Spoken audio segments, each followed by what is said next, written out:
always do the same intro, so I'm opting not to do the intro today. Good morning.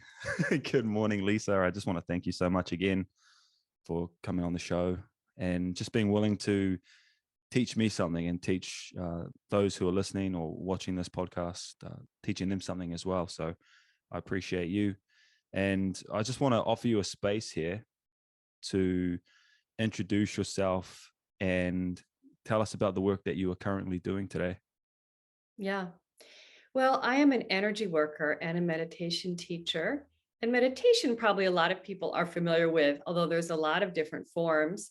The form that I work with involves the energy body. And that's where this term energy work comes in. Really, there's a lot of ancient traditions from all around the world that posit this idea that we have an energy body in addition to our physical body. And so I teach people how to work with that, mostly through contemplative techniques, meaning visualizations and ways that you're focusing on your own energy body. Whereas some energy healing traditions, it's more about a healer, say, directing energy into someone. What I do is more about teaching people techniques that they can use to connect with their own energy body. And I've written a couple books on that are available in New Zealand, by the way. They are available online. So that's kind of the overview on what I do. Yeah, what are your thoughts on people healing other people through the use of energy and people healing themselves? Why would someone potentially, like, this is an open-ended question, but why would someone heal themselves, and why would someone want to, or why would someone need to go to someone else to heal them energetically? Yeah. Well, the premise behind energy medicine is really that we are a layered being, right? We're body, we're mind, we're spirit. So any sort of healing is holistic. And for me, it is not a question of energy healing versus conventional medicine. It's about finding the right combination. So conventional medicine is based on modern science, which is very physically based, and it addresses physical symptoms and things like this, and then in causes, right?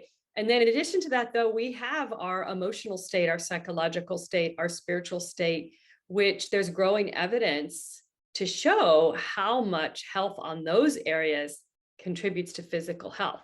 So that's part of what you're doing with energy healing. It might be a complementary modality, or it might be, for someone, a soul modality, although for me, that is not usually preferable.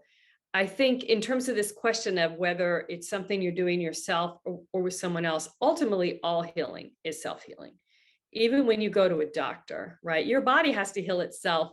The body, when we take an antibiotic, when we get surgery, when we take any sort of medicine, we're trying to actually support our own body and its capacity to heal. You set a bone when it breaks, trying to keep it still so your body can knit the bone back together, right?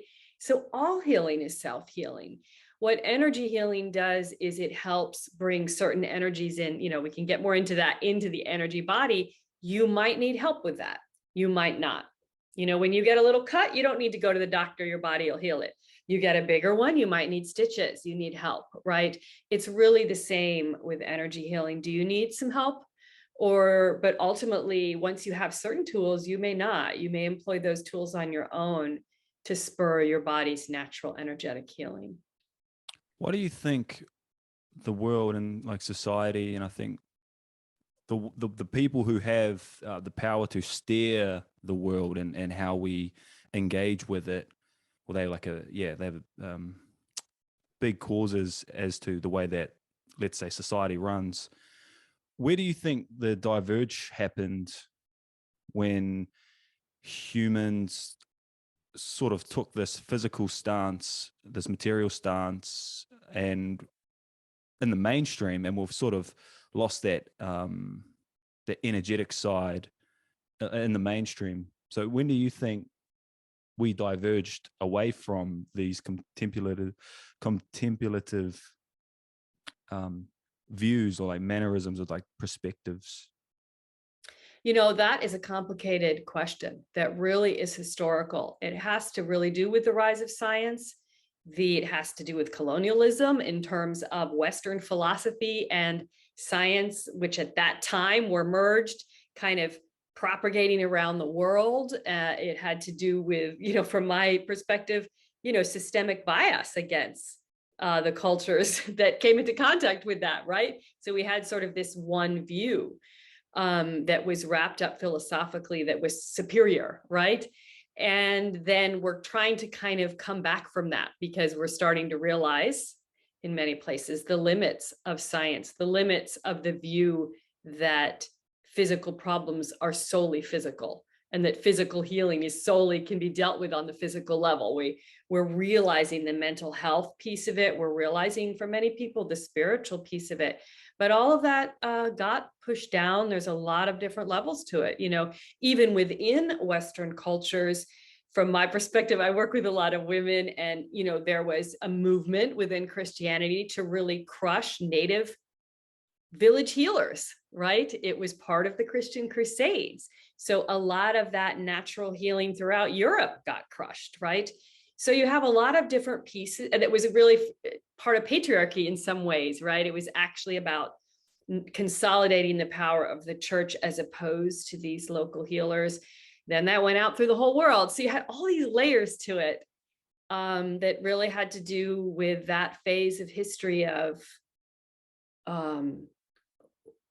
Western European colonialization spreading throughout the world and crushing a lot of other points of view and ancient wisdom. All of those survived, and now in the West, they're very popular in certain circles, right? But now it's about making sure that they're represented well and integrated, I think. So that's a kind of complicated answer, but I feel, in a way it's above my pay grade, right? I've studied a lot of history, but it's a big question how we've gotten to this place where we believed everything is just give a pill or take a pill, right? To heal. Yeah, it's just like really fascinating to contemplate,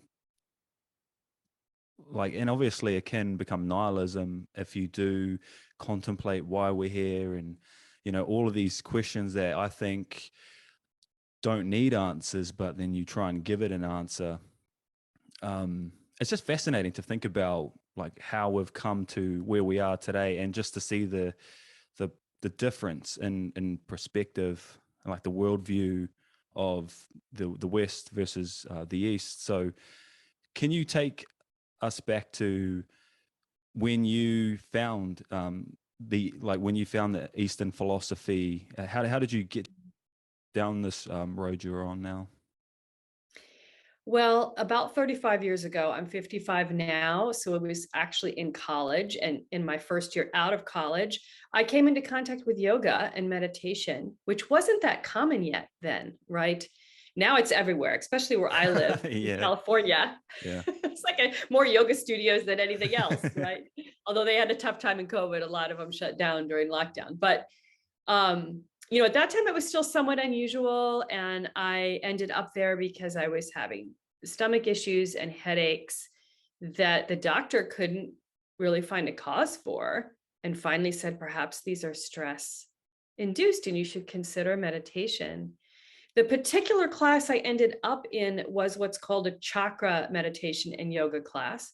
Not all yoga and meditation is that, but it was found chakras are energy centers in the body that come really from Indian and Tibetan traditions, that part of the world. It's a Sanskrit word. And that was what I encountered. And I really, right from the very start, had energetic experiences. Also, it immediately helped with my management of stress and with my physical symptoms. So that began this journey. And then I sort of went deeper and deeper into it. I actually had a corporate career for many years in technology, was following my own energy and spiritual path on the side. Eventually, it became a career choice, but that was further down the road. It was a personal journey at first. Can you just take us through the chakras and what they are? Let's say their fundamental meaning. If I can't find the word for it, but so I understand that there is, like, the heart, for example, is green. Is it? Am I correct there? Yeah, in the rainbow spectrum, it is Yeah. green. Yes. Mm-hmm. Could you just, because I'm not too familiar with chakras, and I think people who will listen to this may potentially not be as well. So could you just run us through the chakras and like the colors or what they are related to, please? Yeah. Yeah. Well, first, I'd like to say, as my disclaimer, there's actually many different energy body mappings that have come from all around the world. They all do posit some main energy centers, usually along the spine. And that's what's so amazing, is that cultures that don't seem to have had a lot of contact came up with similar mappings. And in some other cultures, these main energy centers wouldn't be called chakras, because that's a Sanskrit word from ancient India. But I'll use the word chakra because it's kind of moved into the mainstream. And there's also, they put different numbers in terms of the number of primary versus secondary chakras. But the most common is the 7 chakra primary system, which is 7 energy centers parallel to your spine from your tailbone to the crown of your head. And I'll run through them really quickly once, and then we can kind of dive in at whatever level you want. But each one is linked to different colors, different symbols, different organs in the energy medicine side of things, and physical systems, and then different emotional states and spiritual states. So you can go down several different routes with them, because the energy body is that interface between the physical and the emotional and the spiritual. So the chakras connect at every level. But the root chakra, which I've used the focal point of the tailbone for that. In the rainbow spectrum system, meaning the order the colors go in a rainbow, it's the red, it's the first color, right? And although the colors vary a lot in different systems, and for the most part, what color you're going to imagine them to be depends on what you're doing, what you're trying to accomplish. But it's red, it's linked to our adrenals, our adrenaline, our skeletal system, our skin. And it's linked emotionally to like feeling safe in your body, being able to feel safe, and also with material, being able to function in the material world. The second chakra is linked to our reproductive organs in our pelvis, and it's linked to creativity. It's linked to sensuality and sexuality and our emotions. The third chakra, I like to work with the navel, just below the navel, as the focal point. Some systems put it higher in the belly, but either way, it's linked in energy medicine to the whole digestive system and to our sense of power, our personal power, mental focus, discipline, agency, boundaries, things like that. Then our heart, and that's yellow. So it's red, orange, yellow is the rainbow spectrum. Then you get to the heart, which in that rainbow spectrum is green. But of all the chakras in the heart, you see a lot of different colors, pink, white, like you can meditate on a lot of different colors there. But in the rainbow spectrum, it's green. It's the very middle chakra. It's the middle of the rainbow. And it's what you would think. It's linked to love, our capacity to both receive love and emanate love. And our relationships, right? And it's linked to the physical heart and lungs, right? Which are the core of existence, of our physical body. Then the throat chakra in the rainbow spectrum is blue, and it's linked to our thyroid gland, right, in our neck, and it's linked to communication and expression, as you would think. Also hearing, though, it's also linked to the ears. The third eye in the rainbow spectrum, it's kind of an indigo color, but sometimes it's purple, sometimes it's white. These last two get a little confused sometimes in terms of colors. I like to use white in the third eye because it's like a white star, and it's linked to knowing beyond concepts and thoughts and words. So it's intuition, it's inner stillness and meditation. It's when you just know something. And then it's also imagination, though. It's also like vision in terms of the ability to think outside the box, right? And then the crown chakra at the top back part of the head, also often indigo or purple or gold in spiritual traditions in terms of a halo, has to do with faith and belief, which can be linked to a spiritual system. And the pineal gland, third eye is pituitary, crown is pineal. But it doesn't have to be, the crown doesn't have to be spiritual religious. It can be just your value system, your purpose in life. It's linked to that, and to self-belief in that, a sense of purpose in life. So you can see how all of them, you could work with them if you have physical disease. You could work with them if you have certain emotional places you're blocked or obstructed. it's all connected within a holistic view of energy medicine. Yeah, thank you for that. And I have in the past used certain frequencies like 428, or was it 528? There's so many 666 for like abundance, to heal, right? And even just to try and heal, like if I have a sore throat, I'll play that frequency and just try different things out.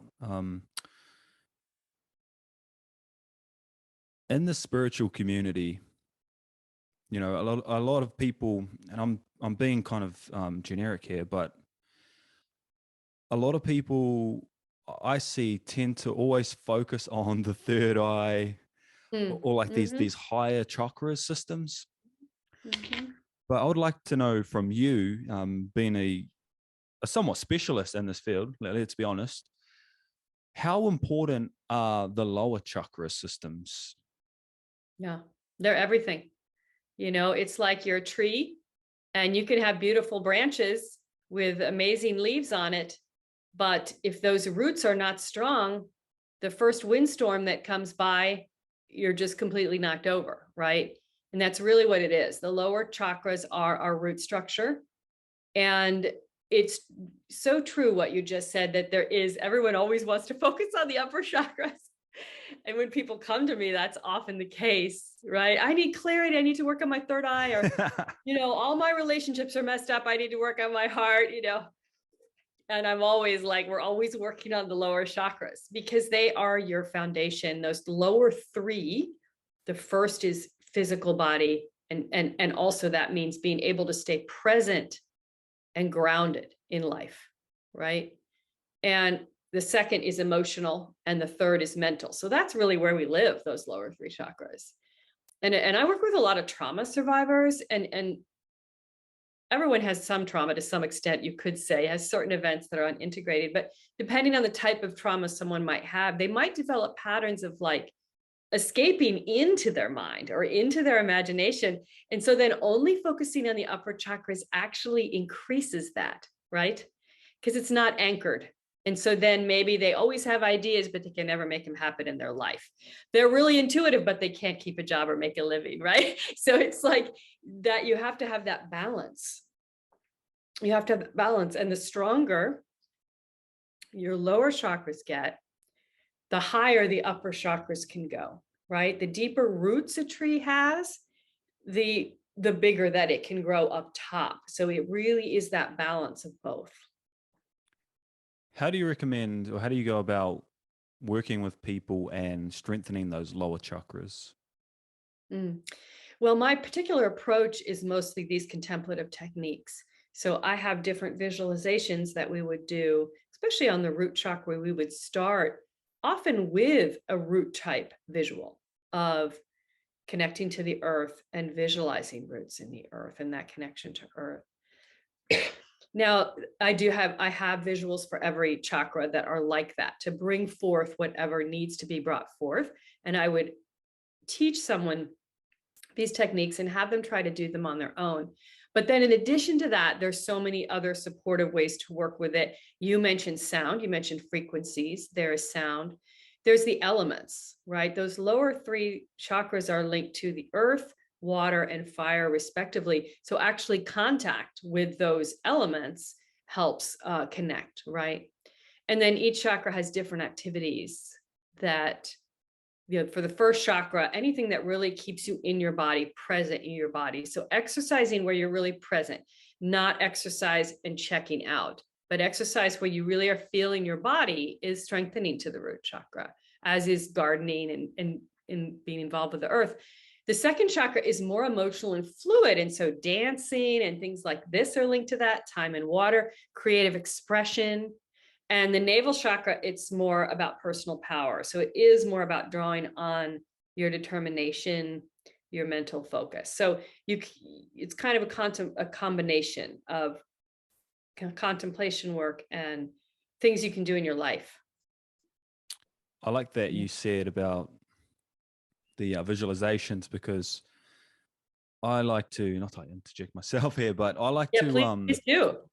you know, I'll sit in meditation but then after meditation, I'll picture my my feet turning into roots, and then like going deep into the soil. And then I'll picture just light coming through and then just going all the way out. And I try and send it out past the earth. I send it as far as I can like imagine it to go.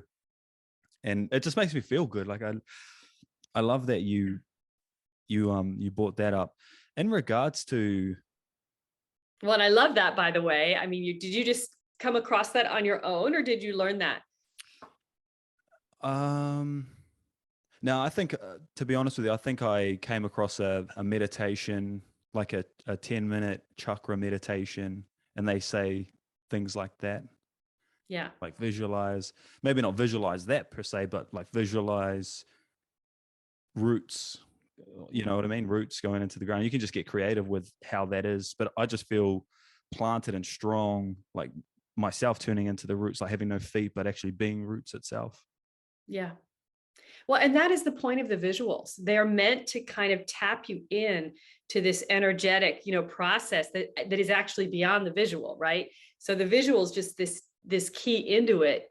And then you're sort of experiencing things at a level that's sort of hard to describe, right?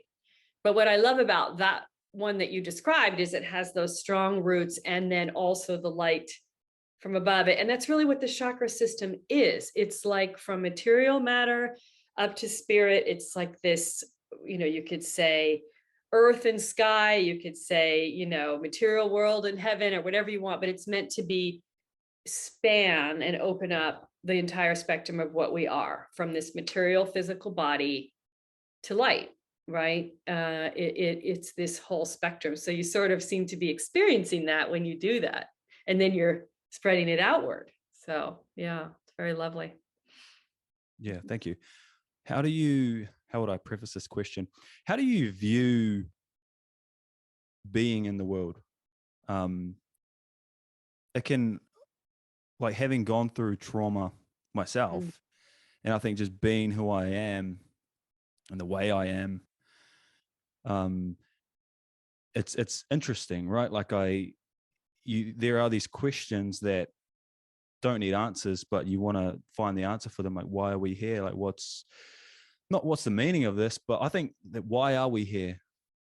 Like, I think that is a question that I've contemplated a lot, and it's just so difficult to know. And then who knows if we'll ever know.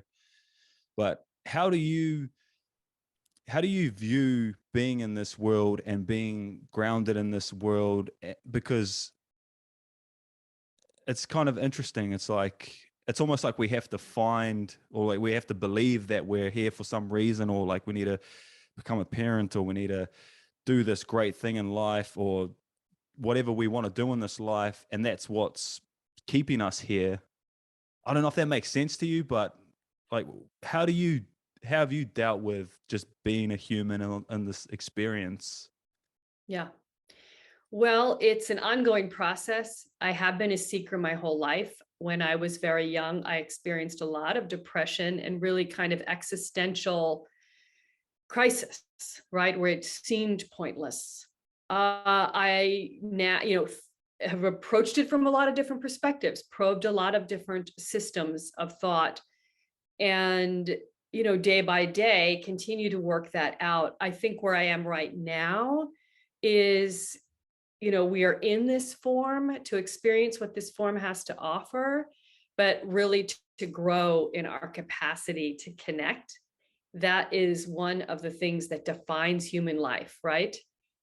We, of all species on the planet, we're a mammal, we come through another being, and then we take years to become independent, compared to many other species that, can hop around or leave their parents. So human life is about that. And that doesn't mean you have to become a parent. I did become a parent, but it's really about interdependence, growing into love and kindness. And it's an opportunity, being in a body, to work through all of the blocks to knowing ourselves as just pure love or happiness. And it does feel like it's getting harder and harder, because of all the things going on in the world. I have 3 teenagers. I see how they're struggling. They're not going into the world with the same level of hope that I did at their age because of the state of the world. And we know the mental health of this generation is very, is difficult. And I've seen that struggle. So I think this is the challenge of our time. What do we do to have a sense of connection and purpose? How do we break through the anger? How do we use this lifetime to become more, just kinder? The simple answer would be like, how do you actually just become kinder over the course of your life, as opposed to becoming meaner? Because the world kind of seems set up to make you harder and harder and harder as you get older. How do you define that and actually become softer and softer in a way that's powerful, not weak? So very roundabout answer, but it's not a straightforward thing. I mean, I could spout some religious theology. I could spout, Buddhism to you, but I don't really think that's how it works. I think each person has to grapple with these things themselves. Yeah, I love how you did say that we should, use this experience to open up, be kinder, more compassionate, empathetic, show more love, learn to understand ourselves and each other, connect. And I was having a discussion with a friend about a week ago. We were discussing how the elder generation, like your typical elder man now, almost grew up like my grandfather. His generation almost seems like they were so tough, like they were a generation of like really tough men who done extraordinary things, like physically, but from my perspective, emotionally, they're not intuitively able to feel, or maybe they are, but they don't have that ability to open up, be vulnerable, and express themselves. So it is interesting that you brought that up.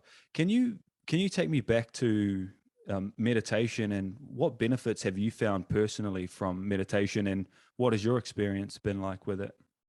Yeah. Well, am I allowed to comment on what you just said first? Because it really interests Absolutely. me. Yeah. And I think the reason it does is because I'm so interested in feminine and masculine kind of conditioning.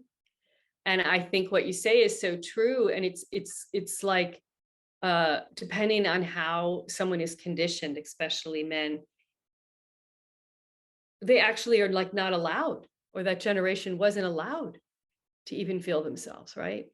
And I happen to have, of my 3 kids, I have boy-girl twins who are now 16. And even thinking of myself as being a very aware parent, I've been sort of stunned still here in, progressive Los Angeles, raising kids as supposedly where it be, still how much gender conditioning there is, how much pressure my son still had from a very young age not to cry on the soccer field, right? And for my daughter to still be pleasing and sweet, right? And how so much gender conditioning still exists, and how it boxes us in terms of our human experience. So I actually feel part of this generational shift right now is blowing all that up, right? And making sure everyone gets to experience the full spectrum. Everyone has the full spectrum of emotions. Women can be angry and men can be soft, right? And that's letting everybody have that space. And it's bigger than that. It's really an energetic shift on a very deep level, very deep level. But I think meditation it can be such a helpful part of that, because it tunes you inward. And I've been a meditator now for 35 years, and it's meant different things to me at different points in my life. But at the most basic level, it's that space where you just take time out and you practice not being reactive. You practice letting go of all the thoughts and emotions that are arising and getting some space from them. And that then translates into real life when you are getting triggered by something, being able to take a breath before you respond from an old pattern, before you respond from an old trigger. That's the most valuable thing. Then there's a lot of other kinds of meditation. You know, if you meditate for a long time, retreats, you can have amazing experiences of connection, of light, of love, really amazing epiphany experiences. But in the day in and day out, it isn't so much about those epiphany experiences. It's just about creating that space, even for just a few minutes a day, to be non-reactive. And that's the beautiful thing about the experience we're having, the experience we're living out. It's all it's conditioning, or it's just pattern recognition in the way that we are living our lives. And that's why I think it's useful to, like, if you're always running the same way, like, run the other way. Like, or if you're always going to the same store, go to a different store, you know, like this playing out of conscious living, or this experience. It's like, it's that thing in itself. I feel like that really grips you towards this sense of being someone, right? Mm-hmm. Like, when you're continuously doing the same things, you begin to let's say, like, create this identity for yourself. And one thing that meditation has taught me is that when you stop doing the things that you thought you needed to do, the things that, like, to keep you happy, or to keep you healthy, or to keep your mind at ease, because you're doing all of these things, you know, really feeding that ego. And ego isn't a bad thing, but you're really feeding it so that it feels okay, you know, like you're exercising. And exercise is good, but for me personally, I was like over exercising. I was like doing two times a day. You were identified with it. Yeah, exactly. You know, my eating regimen, I was like identified with this body. So it was fascinating, like having, like, stopping all of it, stopping everything, and actually just spending some time by myself. It's interesting because it's like a total reset in a way. And that's one thing that meditation has taught me. What about the way that you view, how would you say, or would you say that meditation is different to mindfulness? Yeah, I mean, you know, traditionally there are different teachings on that. Yes, I mean, I come from a Buddhist tradition, a Tibetan Buddhist tradition, and in fact, the words that are often translated into mindfulness and meditation are two different words, or there's different words for them. There is concentration, which is really being able to center and focus the mind and still external distractions. And there's insight, which is really being able to see, oh, wow, that's a pattern I have. I always think this way. And that's because my parent always did the same thing or said that to me. I picked up this way of being. And all of a sudden, once you see it, it's not automatic anymore. That's what you were talking about in terms of taking a break, right? Then you have this choice. You see something you never saw before that used to just run unconsciously like a software program. Now you can reprogram it because you've seen it. That's insight. So there is traditionally, mindfulness is that attention to the moment. But by slowing your mind down, what arises is insight, and that gives rise to wisdom that's actionable, right? So it's not considered the same thing.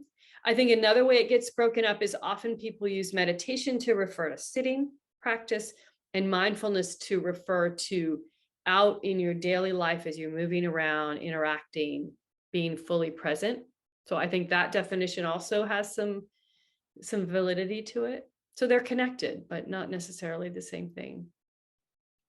In regards to trauma, how do you like define trauma or view it? And okay, we'll start there. So, like, how would you just describe or define trauma to someone who never heard it before?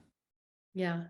I use a definition that's kind of common within the psychological community, which is it's experience that for whatever reason we can't integrate into our psyche.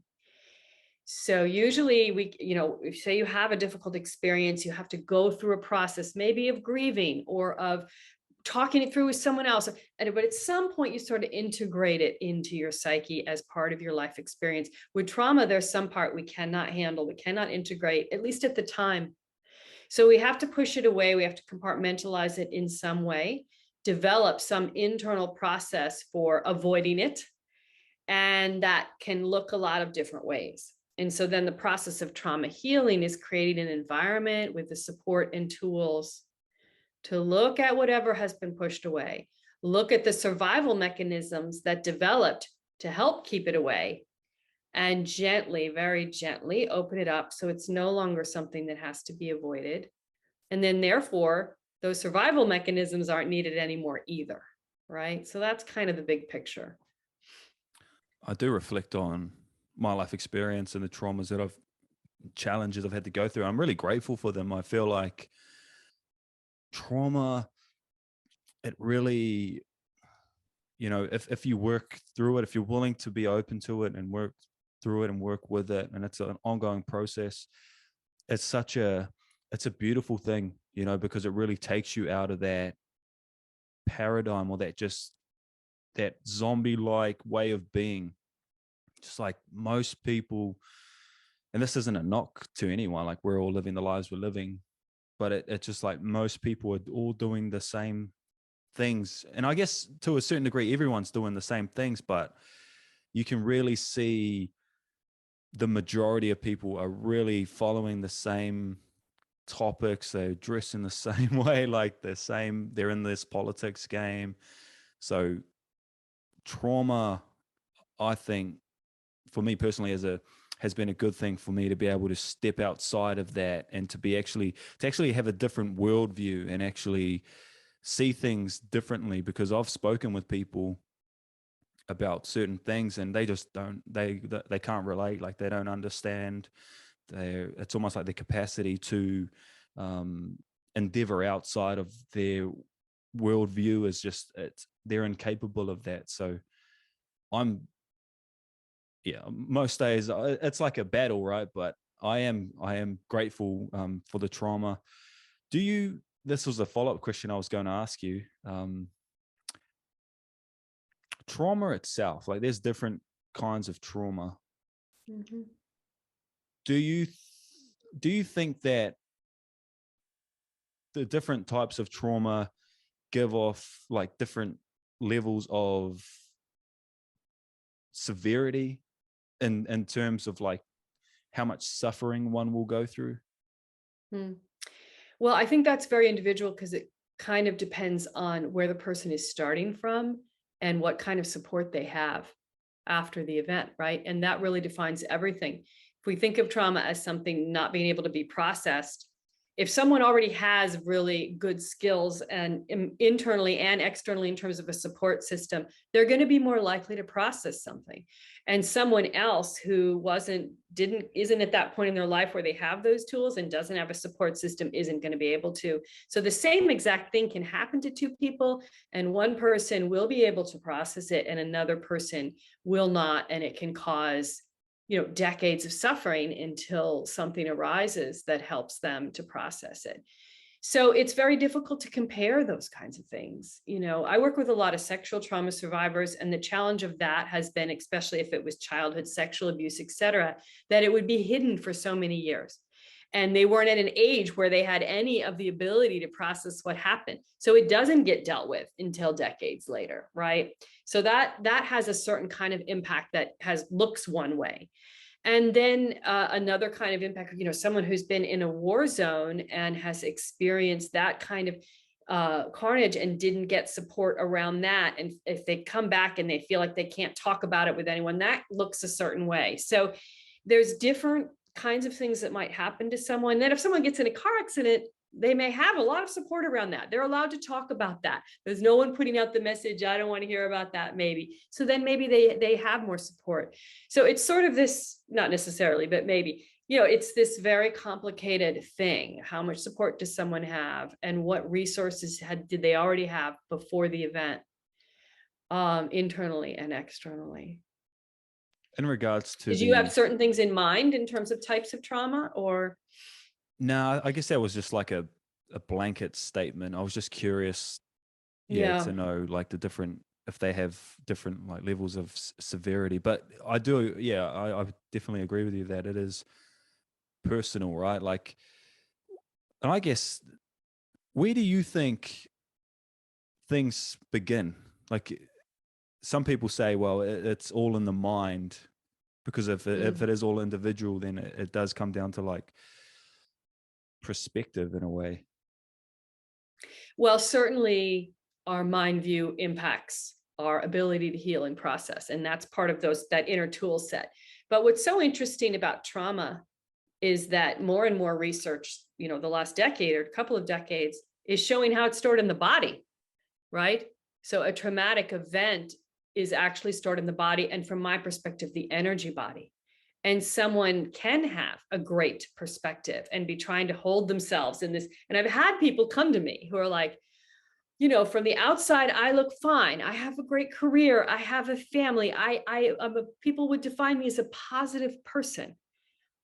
And yet I have these bouts where I can barely get out of bed, and this anxiety and these bouts of nightmares and things. And it's really like, okay, you can have all of that on the in the mental perspective. It isn't going to completely heal something that's stored in there that hasn't been fully faced. And for many people, working with the body is the key. I think it's different for each person.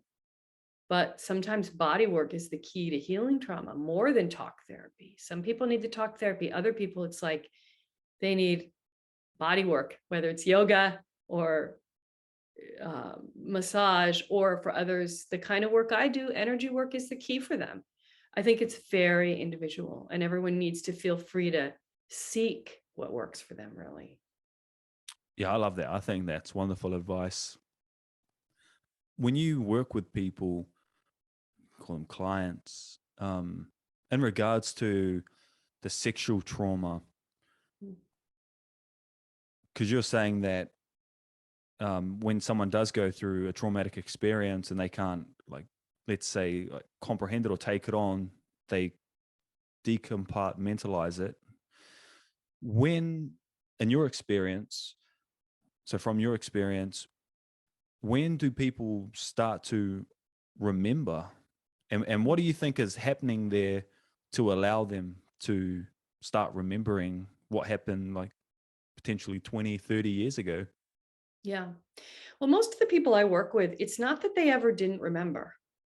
It wasn't like they had a period where they didn't know it happened. I mean, that sometimes that occasionally happens, right? Most of my clients, that's not the case. They always knew it happened. They just never dealt with it, right? And so then usually the body or the mind is triggered in some way that they start breaking down, right? Either they're having physical health problems, or all of a sudden they can't sleep. They're having depression and anxiety, and eventually start to realize, oh, this is this unreleased trauma. It's often life transits that trigger it, like a big change in circumstances.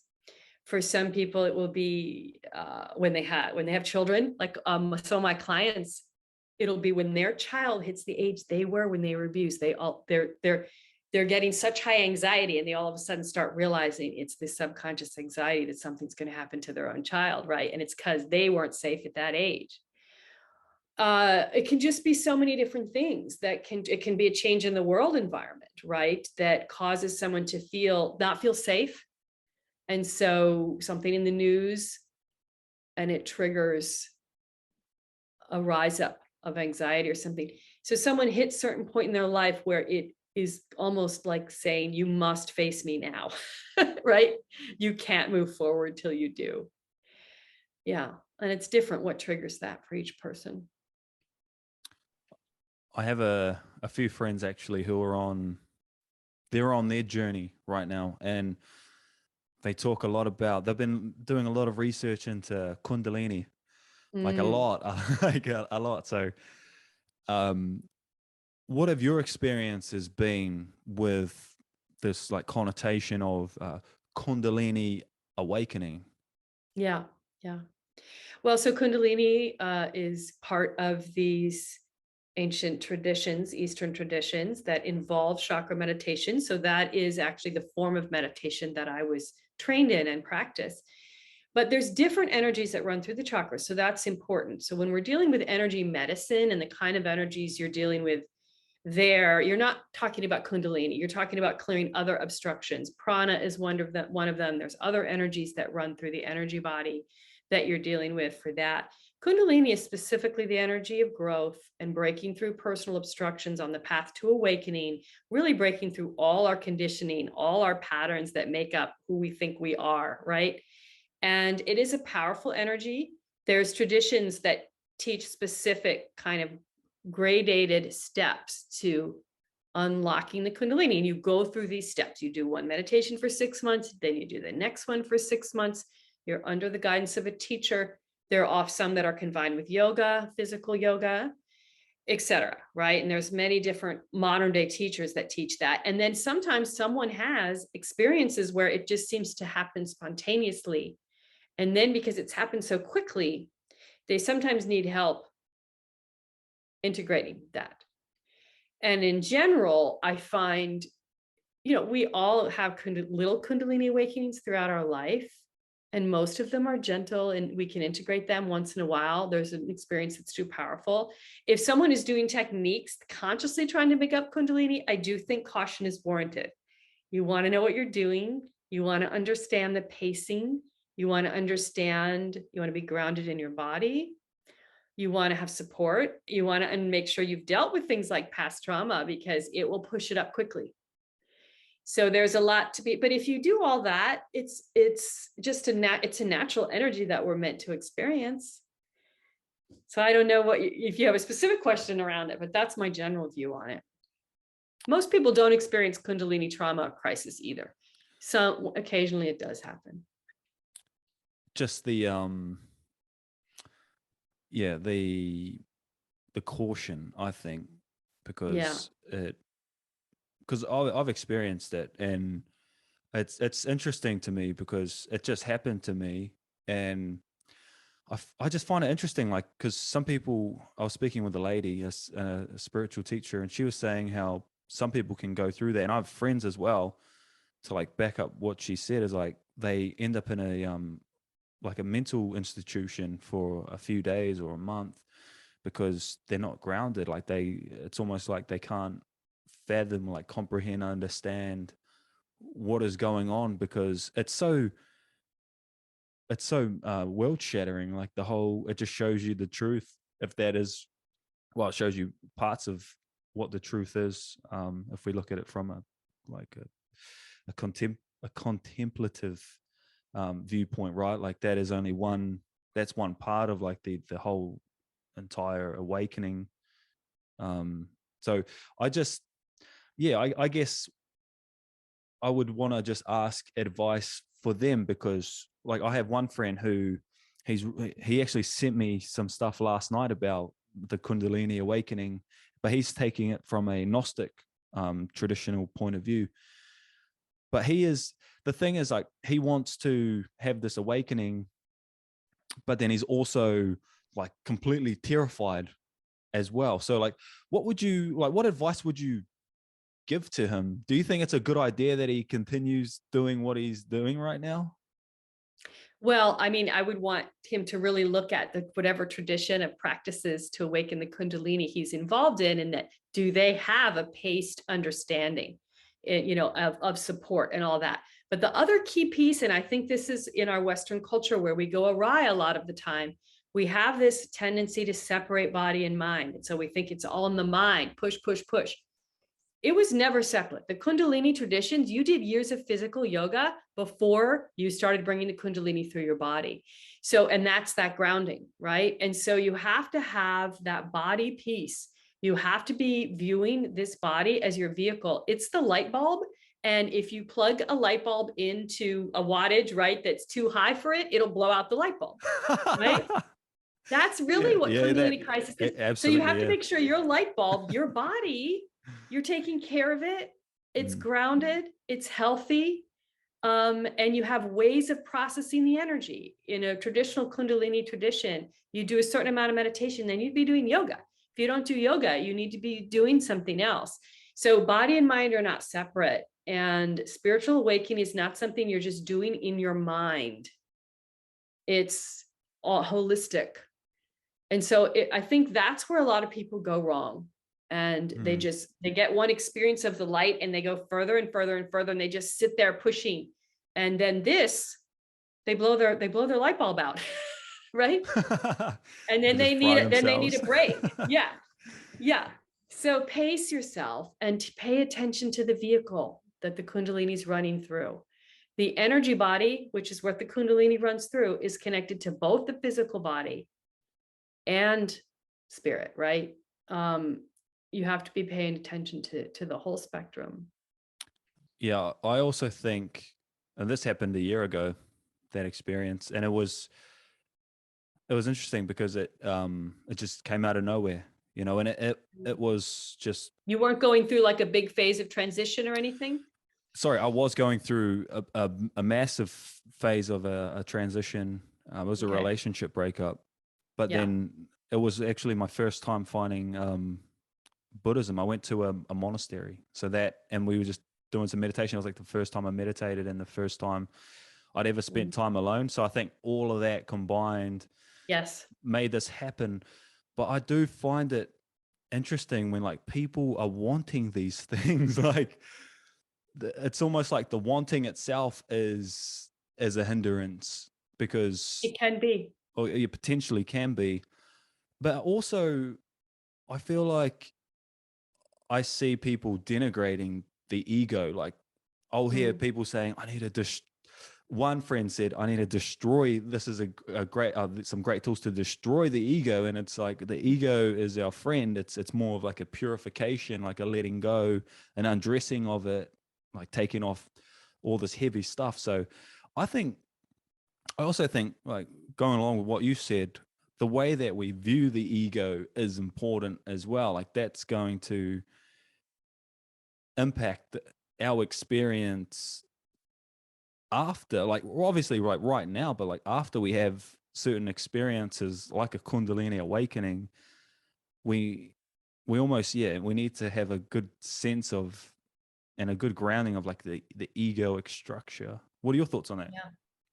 Yeah, exactly. I think part of the issue with ego and how teachings have been translated into like destroying the ego, that enlightenment is the death of the ego.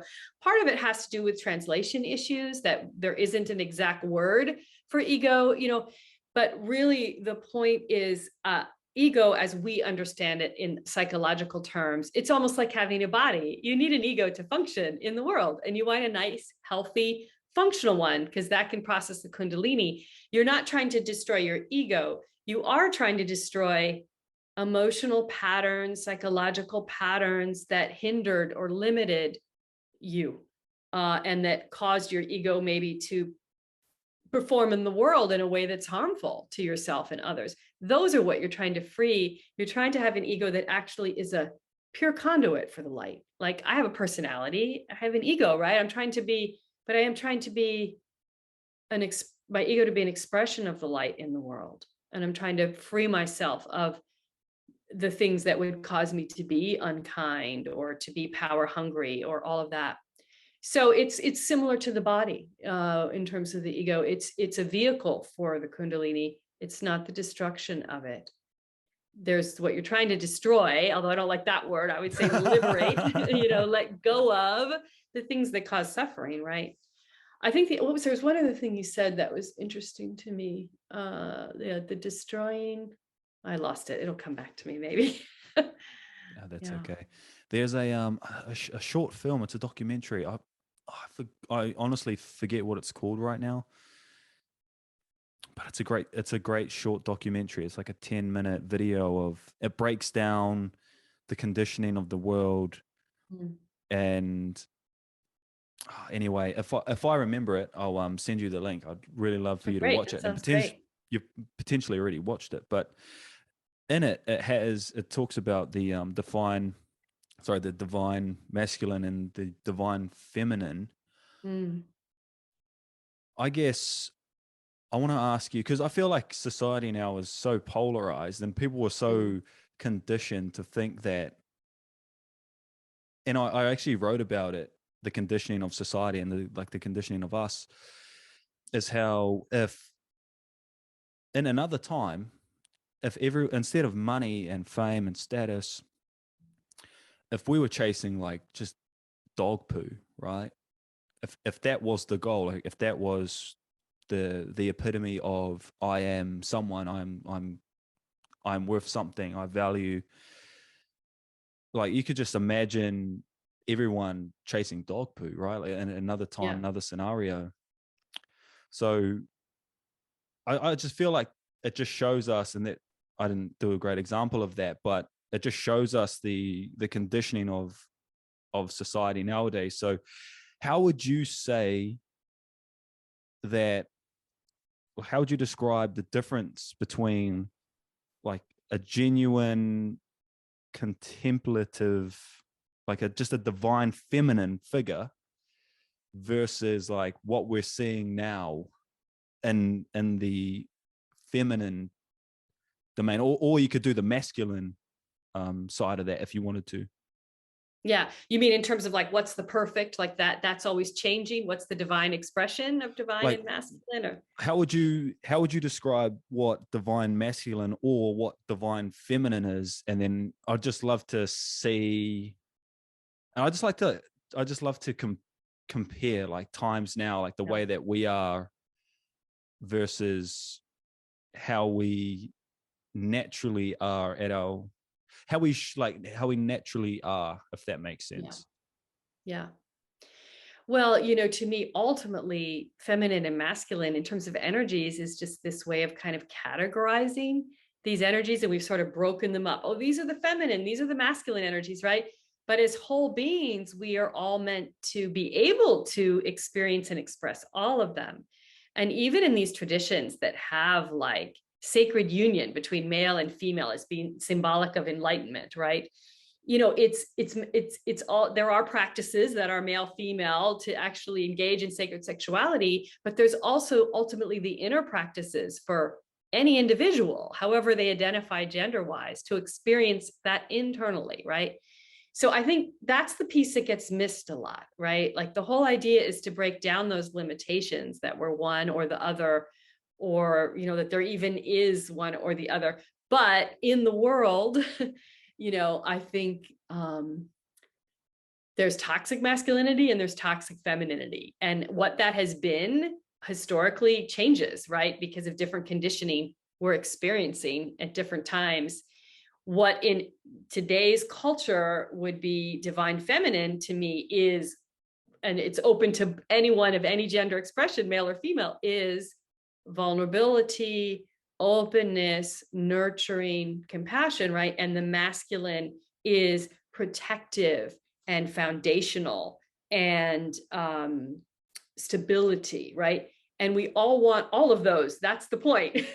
We want everyone to be able to experience all of that. That would be, so when I talk about the divine feminine, it's not just feminine women reaching for it, it's men too, in terms of opening up to their divine feminine. And many women need to open up to their divine masculine, because what they're doing is seeking that in a partner all the time. And that's too much pressure, right?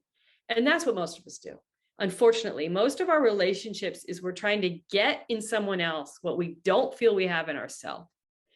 And that causes a lot of problems in relationships. So working on knowing yourself as whole totally transforms your relationships, because you don't need that other person to fill something in you. It can just be two people enjoying each other, right? I love that. Yeah, you're totally right about that. Coming in as two whole beings and just enjoying each other's space, as opposed to filling gaps and like filling holes. And there's an insecurity that comes with that, with actually needing someone for something, and that can express itself like subtly or apparently, depending on who you are. At the core of toxic masculinity or toxic femininity, what do you think lays at the core of that? Like, what do you think how can someone get to that space? Feeling unworthy. I mean, usually the root of it is someone who just is self-loathing, and there's no sense of self-love, right? So then it's, instead of maybe even in an attempt to seek love, but also just to seek power, like they substitute. They're just trying to get power in the world over others. And that substitutes for actually feeling loved, right? Like the worst bully or the worst manipulator, which would be what we might consider toxic femininity, right? The worst bully or the worst manipulator is really just trying to get people to do what they want, right? To try to feel some sense of satisfaction. Well, if you don't need other people to be a certain way, if you don't need to assert power over them to feel better about yourself, then that pattern, it unravels, right? I mean, that's being very simplistic, but I think at the bottom, that's what it is. And why do we have so many people that are raised with a feeling of not being naturally worthy? That's the real question, right? Yeah, exactly. And that is something I've reflected on, is how why people are so closed off. Their parents, you know, we've got children having, it doesn't matter about the age. I mean, we've got like children, babies really having little babies themselves, you know, they're not being able to communicate, understand themselves, like situational awareness, intuition.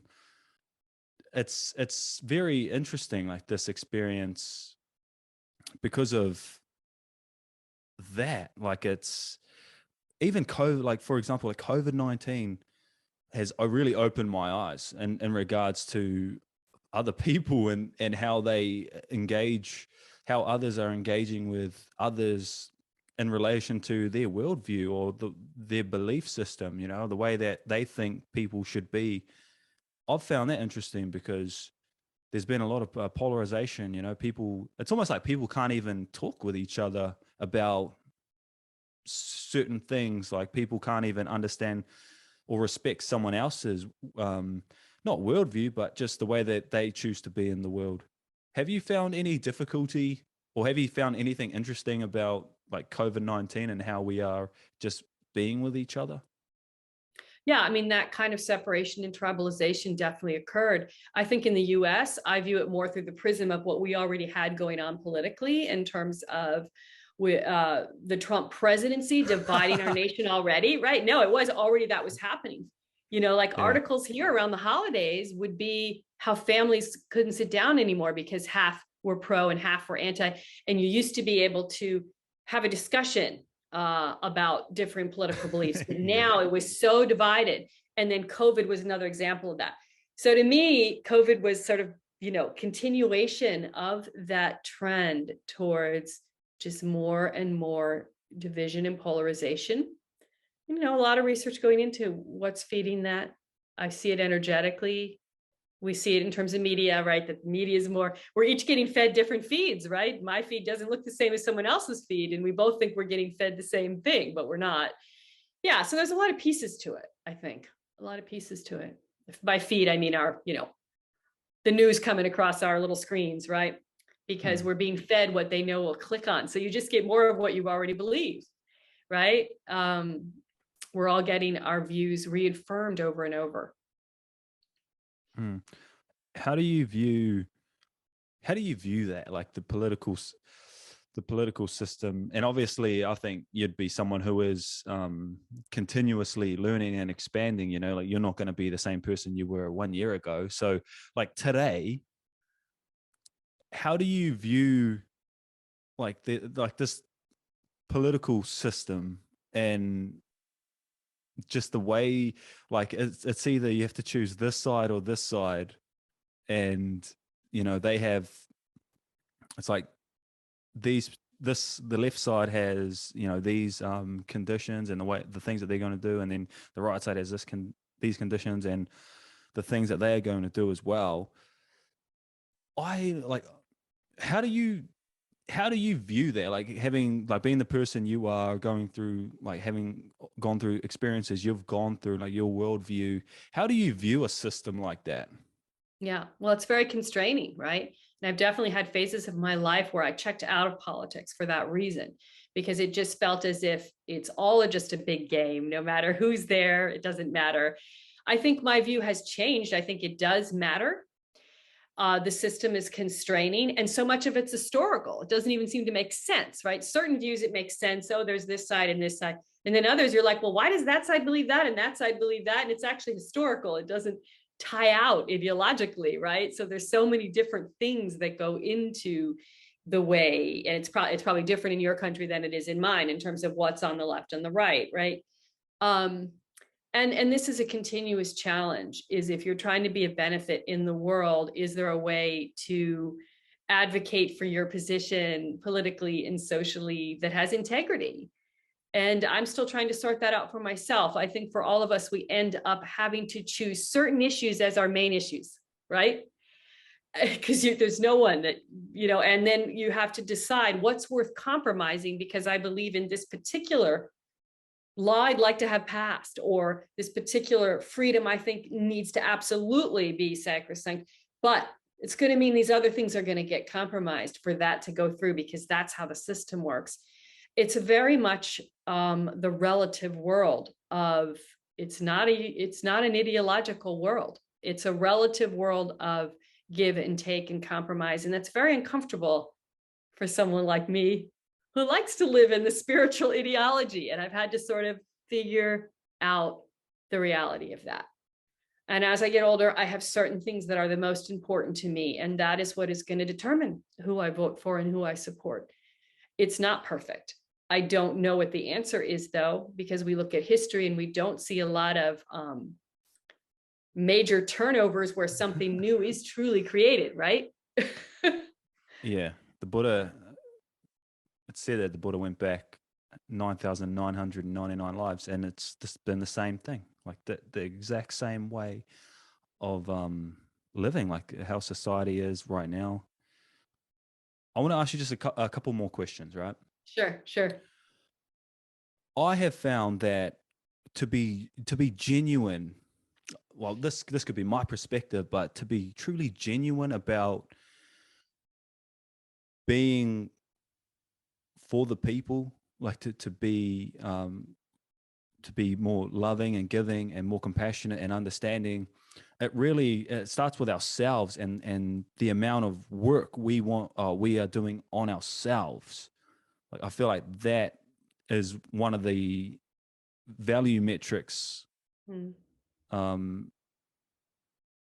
Sorry, if we, so that, yeah, working on ourselves.